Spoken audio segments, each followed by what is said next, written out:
as good as my word, I promised you that I would not make you sit through me summarize your novel. So what does the esteemed audience need to know about Leah Park and the Missing Jewel? Well, Leah Park is a 12-year-old Korean American, and she's living in California. And her parents are in a secret magic organization called IMA, International Magic Agency. And she wants, more than anything, she wants to be a part of IMA. But unfortunately, she has no magic.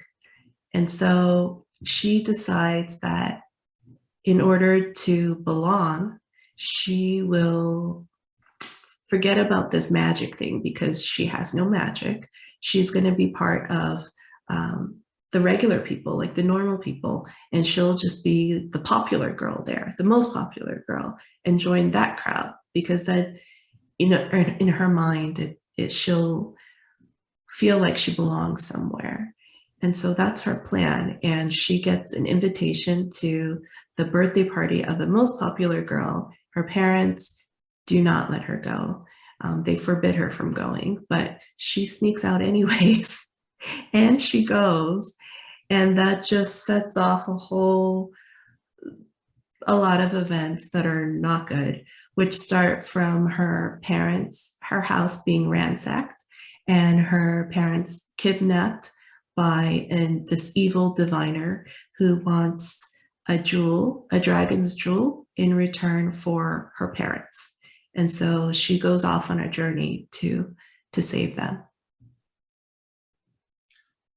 And then was this hopefully the start of a series? Is there more Leah Park to come, you think? Or Yes, it's part of a series. There's a book 2 that I'm currently working on. Hopefully there's more, but I don't know. For now, there's 2. Yeah, I can't start asking you, so it's unfair of me to start demanding book 3 until you get all the way through book 2. Fair enough. Working on book 2 now, so there will definitely be a book 2. And who would you say is the ideal reader for Leah Park and the Missing Jewel? I think anyone that loves fantasy and adventure. And this one is a contemporary fantasy. So it's set in the real world with, like, you know, magic elements. So kids who enjoy that, kids who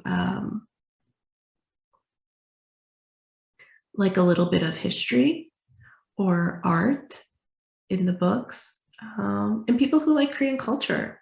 There's a lot of Korean culture I put in the book as well. And of course, like Asian Americans, I would love to see Asian Americans, Korean Americans read the book as well. But I think I intended it for just generally people who love fantasy and adventure.